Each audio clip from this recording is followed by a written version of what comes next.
आज के इस बुलेटिन में सबसे पहली खबर जो हम आपको समझाने वाले हैं वो होगी पहली परीक्षा पास कर पाएंगे सम्राट। दूसरी खबर हम आपको बताएंगे बंगाल की बम्पर वोटिंग से किसकी बल्ले बल्ले, ये आपको समझाएंगे। एटीएम कार्ड कर चोरी का ट्रेंड भी आपको समझाएंगे क्योंकि बिहार में एक बार फिर से एटीएम निशाना बना है। और चौथी खबर आपको बताएंगे भू धसान से कहां फंसी है जान, ये आपको समझाएंगे। लेकिन शुरुआत कर लेते हैं सबसे पहले बात बिहार में सम्राट चौधरी के नेतृत्व में नई सरकार बनने के बाद कल विधानसभा का विशेष सत्र बुलाया गया है जिसमें मुख्यमंत्री सम्राट चौधरी को बहुमत साबित करना है।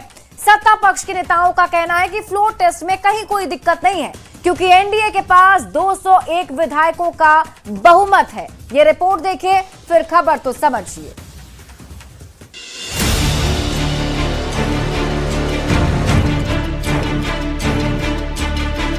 15 अप्रैल 2026 को बिहार में नई सरकार बनी। सम्राट चौधरी ने मुख्यमंत्री पद की शपथ ली और जेडीयू कोटे से विजेंद्र यादव और विजय चौधरी मंत्री बने। 9 दिन बाद यानी 24 अप्रैल को बिहार विधानसभा में नई सरकार का शक्ति परीक्षण है और मुख्यमंत्री सम्राट चौधरी को बहुमत साबित भी करना है। जेडीयू विधायक दल के नेता श्रवण कुमार का दावा है कि फ्लोर टेस्ट में कहीं कोई दिक्कत नहीं है क्योंकि एनडीए के पास 201 विधायकों का बहुमत है और विपक्ष में सिर्फ 35 है। फ्लोर टेस्ट है तो उसमें क्या दिक्कत है? 202 की संख्या है, मात्र 35 लोग उधर हैं, तो फ्लोर टेस्ट में कोई समस्या नहीं है। हंसते हंसते सम्राट चौधरी जी विश्वास मत हासिल करेंगे।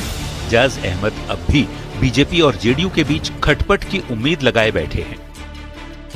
और जिस तरह से नीतीश कुमार जी को भूजा पार्टी के माध्यम से सत्ता से बेदखल किया गया है, जनता दल यू के अंदर जो कसक है उस कसक का परिणाम भी विश्वास मत के दिन देखने को मिले। जबकि सत्ता पक्ष का दावा है कि राज्यसभा चुनाव की तरह ही महागठबंधन के कई विधायक सरकार के साथ खड़े नजर आएंगे। और मुझे लगता है कि कल विश्वास मत के दौरान आधे से ज्यादा महागठबंधन के विधायक जिनको ये लगता है कि हम अगर अपने क्षेत्र में विकास कर सके और जो विकास के साथ जुड़ने को व्याकुल नजर आ रहे हैं, वैसे विधायक भी सरकार के पक्ष में सरकार के साथ खड़े नजर आएंगे। संख्या बल की यदि बात करें तो 243 सदस्यों वाले बिहार विधानसभा में फिलहाल 242 विधायक हैं। ऐसे में बहुमत के लिए 122 विधायकों की जरूरत है जबकि एनडीए के पास 201 विधायकों का समर्थन है। न्यूज 18 के लिए पटना से आनंद अमृतराज और शैलेंद्र कुमार के साथ। तो जैसे कि आप जानते हैं कि सीएम सम्राट चौधरी के नेतृत्व में बिहार में नई सरकार बन गई है और अब इस नई सरकार को फ्लोर टेस्ट देना है 24 अप्रैल 2026 को। अब आप पूरी खबर समझिए। 24 अप्रैल 2026 सम्राट चौधरी सरकार को बहुमत साबित करना है, यानी कि विधायकों का समर्थन दिखाना है। ऐसे में समझना जरूरी है कि बहुमत साबित करने के लिए कितने विधायकों का समर्थन चाहिए। तो आपको बता दें कि बिहार विधानसभा में कुल 243 सदस्य की संख्या है, लेकिन क्योंकि नितिन नवीन ने इस्तीफा दिया है, वो राज्यसभा चले गए हैं, तो उनके इस्तीफे के बाद सदस्यों की संख्या 242 रह गई है। अब आप खबर तो समझिए। बहुमत के लिए कितना आंकड़ा चाहिए? तो 2/3 से ज्यादा, यानी कि जितनी संख्या है बिहार विधानसभा में उससे 2/3 से ज्यादा बहुमत साबित करने के लिए विधायकों की संख्या होनी चाहिए। अब आपको बताते हैं मौजूदा संख्या जो है 242 है विधानसभा में। ऐसे में जो बहुमत का आंकड़ा है वो 122 का है, यानी कि 122 विधायकों की समर्थन जो है वो चाहिए और इससे बहुमत का आंकड़ा जो है वो साफ हो जाएगा। अब आपको समझाते हैं कि बिहार विधानसभा में दलगत स्थिति क्या है। तो एनडीए के, अगर हम सबसे पहले महागठबंधन की अगर बात करें और एनडीए की बात करें तो एनडीए के पास 201 का आंकड़ा है, 201 विधायक हैं। महागठबंधन के 35 विधायक हैं और अदर्स के खाते में 6 विधायक हैं, यानी कि 6 विधायकों की संख्या अदर्स में है। अब आप खबर तो समझिए। सरकार के पास प्रचंड बहुमत है। बहुमत साबित करने में कहीं कोई दिक्कत सरकार को आने वाली नहीं है क्योंकि 201 विधायकों का समर्थन पहले से ही है और चिंता वाली स्थिति जो है वो विपक्ष के लिए है और इसीलिए एनडीए के जो नेता हैं वो आश्वस्त नजर आ रहे हैं। बढ़ते हैं आगे और बात अगली खबर की। बात चुनावी रण की करते हैं। पश्चिम बंगाल और तमिलनाडु में बम्पर वोटिंग हुई।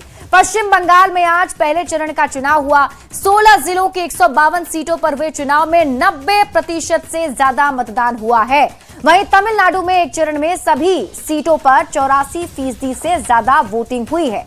अब सवाल यह है कि जो बम्पर वोटिंग हुई है इससे किसे फायदा होगा, बीजेपी को या सत्ताधारी दल टीएमसी और डीएमके को? ये रिपोर्ट देखिए फिर खबर तो समझिए।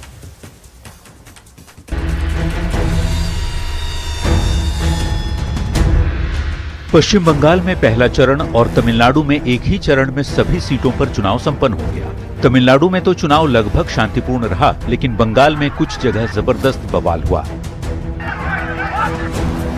अच्छी बात यह रही कि पहले चरण में कोई बड़ी वारदात देखने को नहीं मिली, जो बीते कुछ चुनावों से बंगाल की पहचान बनती जा रही थी। खैर, छिटपुट हिंसक घटनाओं के बीच जहां वोटर का जोश हाई दिखा, वहीं शाम 6 बजे तक बंगाल की 294 सीटों में से 152 सीटों पर पहले फेज में 91.35% मतदान हुआ। वहीं तमिलनाडु की सभी 234 सीटों पर रिकॉर्ड 84.29% वोटिंग हुई। दोनों राज्यों के इतिहास में पहली बार सबसे ज्यादा वोटिंग हुई है। बंगाल में हुई बम्पर वोटिंग के बाद टीएमसी प्रमुख ममता बनर्जी ने कहा, बंगाल की जनता ने एसआईआर के विरोध में बम्पर वोटिंग की है। जबकि केंद्रीय गृह मंत्री अमित शाह ने टीएमसी पर तंज कसते हुए सोशल साइट एक्स पर लिखा, टीएमसी के भ्रष्टाचार और गुंडागर्दी का सूरज डूब गया। एन चुनाव के दिन एक बयान कांग्रेस नेता राहुल गांधी ने भी दिया। राहुल गांधी ने कहा, ममता बनर्जी ने बंगाल को पोलराइज किया। सीएम ममता की वजह से बीजेपी को मौका मिला है। ममता जी ने साफ सुथरी सरकार चलाई होती, अगर ममता जी ने बंगाल को पोलराइज नहीं किया होता तो बीजेपी के लिए रास्ता नहीं खुला। फैसला किसके पक्ष में होगा ये तो 4 मई को तय होगा, लेकिन वोटिंग ट्रेंड ने बता दिया है कि चुनाव आयोग वोटर को पोलिंग बूथ तक ले जाने में कामयाब रहा और जनता को भी इसके लिए सलाम, जिसने चुनाव आयोग पर लगाए जा रहे तमाम आरोपों को दरकिनार कर वोटिंग में बढ़ चढ़कर हिस्सा लिया और चुनाव प्रक्रिया पर अपना भरोसा जताया। फिर सबके मन में यही सवाल है कि इस बम्पर वोटिंग का क्या संदेश है? बंगाल जैसे बड़े राज्य में बीजेपी सत्ता में आ रही है या फिर ममता दीदी की कुर्सी बचाने के लिए हुई bumper voting? Bureau report, news 18। तो 2 राज्यों में आज वोटिंग हुई है। तमिलनाडु में सभी सीटों पर वोट हो गए, तो दूसरी तरफ बंगाल में आज फर्स्ट फेज की वोटिंग हुई, लेकिन वोटिंग परसेंटेज जो है वो काफी ज्यादा रहा। तो ऐसे में आप खबर तो समझिए, बम्पर वोटिंग का संदेश आखिर क्या है? जनता ने जो बम्पर वोटिंग की है वो किसे फायदा पहुंचाने वाला है? तो आप समझिए, पश्चिम बंगाल में विधानसभा चुनाव के पहले चरण का आज मतदान हुआ। 152 सीटों पर मतदान हुए। तो तमिलनाडु की 234 विधानसभा सीटों पर, यानी कि सभी विधानसभा सीटों पर मतदान की प्रक्रिया संपन्न हो गई। पश्चिम बंगाल में पहले चरण में 152 सीट पर वोट पड़े हैं। 91.35%। 6 बजे तक वोटिंग का जो आंकड़ा है उसके हिसाब से हम आपको बता रहे हैं। वहीं तमिलनाडु की बात करें, 6 बजे तक का जो वोटिंग आंकड़ा सामने आया 234 विधानसभा सीटों पर, वो रहा 84.29%। अब आप खबर तो समझिए, दोनों ही राज्यों में रिकॉर्ड वोटिंग हुई है, यानी कि अब तक इन दोनों ही राज्यों में इतनी वोटिंग इससे पहले नहीं हुई थी। और इसीलिए सवाल है कि आखिर ये वोटिंग परसेंटेज क्या कहता है। अब आपको बताते हैं कि पश्चिम बंगाल में 60 साल जो है वोटिंग परसेंटेज क्या रहा और किसकी सरकार बनी। साल 2016 से शुरुआत करते हैं। साल 2016 में वोटिंग परसेंटेज 82.66% रहा। सरकार टीएमसी यानी ममता बनर्जी की बनी। साल 2021 में वोटिंग परसेंटेज 83.17% रहा। सरकार टीएमसी की ममता बनर्जी की बनी। अब साल 2026 में, जिसमें पहले फेज की जो वोटिंग हुई है शाम 6 बजे तक, उसका आंकड़ा है 91.35%। अब सरकार किसकी बनती है ये देखने वाली बात होगी। अब आप सवालों के जरिए बम्पर वोटिंग वाली खबर को समझिए। सवाल ये, क्या ममता बनर्जी को हटाने के लिए हुई है रिकॉर्ड वोटिंग? सवाल ये भी, क्या बम्पर वोटिंग परिवर्तन का संकेत है? सवाल ये भी, क्या रिकॉर्ड वोटिंग बीजेपी की जीत का संकेत है? सवाल ये भी, क्या ममता सरकार को बचाने के लिए हुई है बम्पर वोटिंग? तो ये तमाम सवाल हैं जो इस वोटिंग परसेंटेज के बाद भी सामने आ रहे हैं। अब बम्पर वोटिंग पर किसने क्या कहा ये भी आपको बता देते हैं। केंद्रीय गृह मंत्री अमित शाह ने कहा कि टीएमसी के भ्रष्टाचार और गुंडागर्दी का सूरज डूब गया। तो राहुल गांधी ने इस बम्पर वोटिंग पर कहा कि सीएम ममता की वजह से ही बीजेपी को मौका मिला है। तो अब इस बम्पर वोटिंग के कई मायने जो है निकाले जा रहे हैं, लेकिन फैसला तभी समझ में आएगा जब जनता जनार्दन का फैसला सबके सामने होगा। बढ़ते आगे और बात अगली खबर की। बीजेपी अध्यक्ष नितिन नवीन ने यूपी चुनाव को लेकर बड़ा बयान दिया है। न्यूज 18 के दिए गए इंटरव्यू में नितिन नवीन ने साफ कहा कि योगी आदित्यनाथ यूपी के सीएम हैं और उनके नेतृत्व में सरकार चल रही है। ऐसे में चुनाव में भी वही चेहरा होंगे। ये रिपोर्ट देखिए, फिर खबर तो समझिए।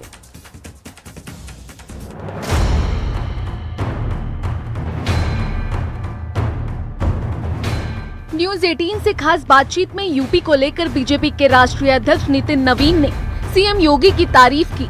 उन्होंने कहा कि पहले जिस यूपी को अपराध और वसूली के लिए जाना जाता था, वही आज यूपी को बेहतर कानून व्यवस्था और एक्सप्रेसवे के लिए जाना जाता है। यूपी में सीएम योगी के नेतृत्व में और उत्तराखंड में सीएम धामी के नेतृत्व में ही 2027 का चुनाव लड़ा जाएगा।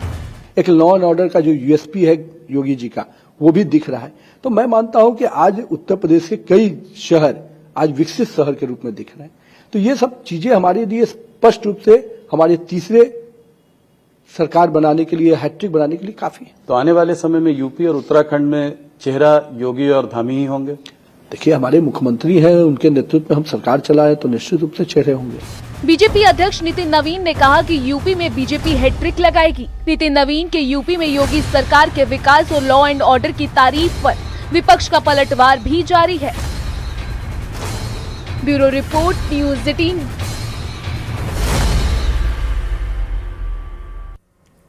अब देखिए, इन दिनों काफी ज्यादा सवाल उठ रहे थे यूपी के सीएम योगी आदित्यनाथ को लेकर के। कई खबरें चल रही थी।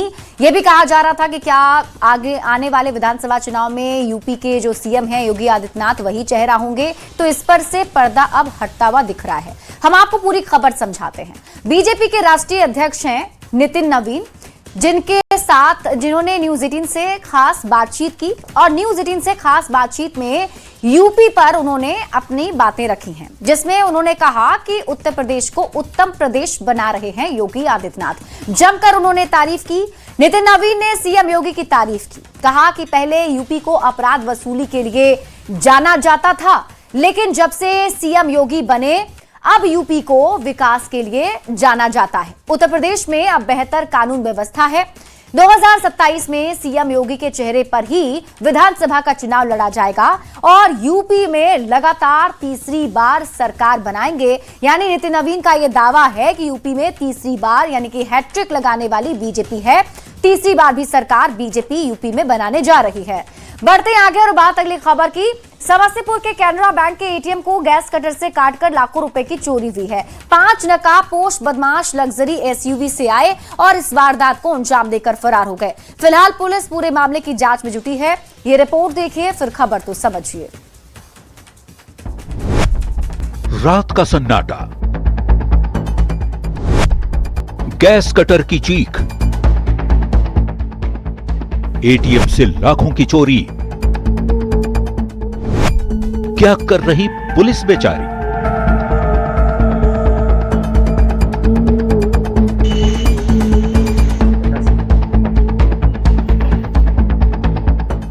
इस तस्वीर को देखिए। बड़े इत्मीनान से अपराधी आते हैं, साथ में गैस कटर लाते हैं और लोहे की उस मजबूत तिजोरी को कागज की तरह फाड़ देते हैं। आम आदमी अपनी गाढ़ी कमाई इस उम्मीद में बैंकों के हवाले करता है कि वहां उनका पैसा सुरक्षित है, लेकिन जब सरेआम गैस कटर लेकर बैंक की दीवारें और मशीनें काटी जा रही हो तो जनता किसके भरोसे जी? बैंक और एटीएम में गार्ड लगाए जाते हैं, वो भी मौजूद नहीं था। एटीएम की सुरक्षा में यह लापरवाही पहली बार नहीं, लेकिन हर बार की तरह आज भी सवाल वही है। जब अपराधी गैस कटर लेकर शहर में घूम रहे थे, तब हमारी सुरक्षा के रक्षक कहां थे? ये पीछे कैनरा बैंक का एक एटीएम है। इसमें गार्ड की भी प्रयुक्त नहीं है और कोई ऐसा तंत्र भी नहीं है जिससे पुलिस या बैंक को सूचना मिले। यहाँ पर किसी प्रोफेशनल गैंग द्वारा ये एटीएम काटने की घटना हुई है और लगभग 2,11,000 रुपए जो उस समय रहे होंगे वो मिसिंग थे। तो अभी हम लोगों के पास कुछ क्लूज है और कुछ हम लोग क्लूज कलेक्ट कर रहे हैं। हम लोग को आशा है कि 2-3 दिन के अंदर हम लोग इस कांड का उद्भेदन करते हुए गिरफ्तारी करेंगे। समस्तीपुर की जनता जवाब मांग रही है। ये कटी हुई मशीनें सिस्टम की नाकामी का सबूत है। साहब जागिए, इससे पहले कि अपराधियों का ये हौसला किसी और बड़ी तबाही की इबारत लिख दे। इन्हें पकड़िए और जनता के विश्वास को फिर से जगाइए। न्यूज़ 18 के लिए समस्तीपुर से मुकेश कुमार की रिपोर्ट। तो बिहार में एक बार फिर एटीएम निशाने पर रहा और एटीएम से पैसे की चोरी हो गई। अब हम आपको पूरी खबर समझाते हैं। एटीएम काटकर चोरी कैसे हुई, इस खबर को अब आप समझिए। देखिए, बिहार में कोई पहली बार ये घटना नहीं घटी है। इससे पहले भी कई बार एटीएम को निशाना बनाया गया है। कब कब बनाया गया है वो आंकड़े भी हम आपको बता देते हैं। 23 अप्रैल 2026 को समस्तीपुर में कैनरा बैंक एटीएम काटा गया। 2,11,000 रुपए की यहां से चोरी कर ली गई। मार्च 2026 को मुजफ्फरपुर में भी एसबीआई का एटीएम काटकर लाखों रुपए की चोरी हुई, जिसके बाद एसआईटी का गठन किया गया, जिसके बाद जांच पड़ताल जारी है। दिसंबर 2025 की बात कर लीजिए। दिसंबर 2025 में छपरा के सोनपुर में एसबीआई एटीएम को काटा गया। 16 लाख रुपए की चोरी कर ली गई। फिर गोपालगंज 2025 में एसबीआई एटीएम कैश बॉक्स को काटा गया और 23 लाख रुपए की चोरी कर ली गई। 2024 में सितंबर के महीने में मुजफ्फरपुर में आईडीबीआई एटीएम में चोरी हुई। 2,70,000 रुपए चोर लेकर फरार हो गए। साल 2022 में दिसंबर के महीने में छपरा में भी एटीएम काटा गया और 8,75,000 रुपए की चोरी हो गई। हम आपको खबर के जरिए, सवालों के जरिए इस खबर को समझाते हैं। सवाल यह है कि आखिर ये अपराधी इतने बेखौफ क्यों हैं? सवाल ये बन रहा है, क्या इन्हें कानून का डर ही नहीं है? सवाल ये भी, आखिर पुलिस क्या कर रही थी? सवाल ये भी पूछे जा रहे हैं, क्या इलाके में पुलिस की गश्ती नहीं होती है? सवाल ये भी उठ रहे हैं, गश्ती होती है तो पुलिस को भनक आखिर क्यों नहीं लगी? और सवाल ये, क्या सिर्फ कागजों में हाजिरी लगा दी जाती है? सवाल ये भी कि एटीएम की सुरक्षा में लापरवाही आखिर क्यों बरती गई? क्योंकि जो लोग हैं वो अपनी गाढ़ी कमाई बैंक में जमा करते हैं और ये चोर उसे लेकर फरार हो जाते हैं। बढ़ते आगे और अगली खबर की बात करते हैं। धनबाद के केंदुआ-डी में 15 अप्रैल को हुए भूधसान की, जो अब एक गंभीर संकट बन चुका है। प्रशासन की तरफ से सड़क को सील तो कर दिया गया, लेकिन स्थिति अभी भी जस की तस बनी हुई है। अब तक सड़क का मरम्मत नहीं हो सका है, जिसे देखकर यही ख्याल मन में आता है कि केंदुआ-डी में सिर्फ सड़क नहीं धंसी है, जवाबदेही भी धंसती दिख रही है। स्थानीय लोगों में काफी आक्रोश देखने को मिल रहा है। ये रिपोर्ट देखिए। धनबाद कोयले की राजधानी, लेकिन सवाल ये कि क्या यहाँ जमीन सुरक्षित है? 15 अप्रैल को केंदुआ-डी थाना के पास सड़क धंसती है, बड़ा गड्ढा बनता है और आज तक मरम्मत अधूरी है। स्थानीय लोग डरे सहमे हैं, आवाजाही पर असर पड़ रहा है, लेकिन घटना के इतने दिन बीत जाने के बाद भी गड्ढा अब भी जस का तस बना हुआ है और जिम्मेदार अधिकारी गायब हैं, जिससे एक तरफ जहां स्थानीय लोगों में आक्रोश देखने को मिल रहा है, वहीं दूसरी ओर बीजेपी ने भी इस मुद्दे पर मोर्चा खोल दिया है। बीजेपी विधायक राज सिन्हा स्थानीय लोगों के साथ अनिश्चितकालीन धरने पर बैठ गए और धनबाद बोकारो मुख्य सड़क की जल्द मरम्मत कराने की मांग की। स्थानीय लोगों ने रणधीर वर्मा चौक पर 1 दिवसीय सत्याग्रह किया। इस दौरान निरसा विधायक अरूप चटर्जी भी मौके पर मौजूद रहे और उन्होंने विस्थापितों के अधिकारों की लड़ाई में साथ देने का भरोसा दिलाया। अब सवाल उठता है कि आखिर इतने दिन बाद भी सड़क क्यों नहीं बनी? क्या जिम्मेदार जागेंगे या फिर किसी बड़े हादसे के बाद ही होगी कार्रवाई? न्यूज़ 18 के लिए धनबाद से संवाददाता संजय गुप्ता के साथ ब्यूरो रिपोर्ट।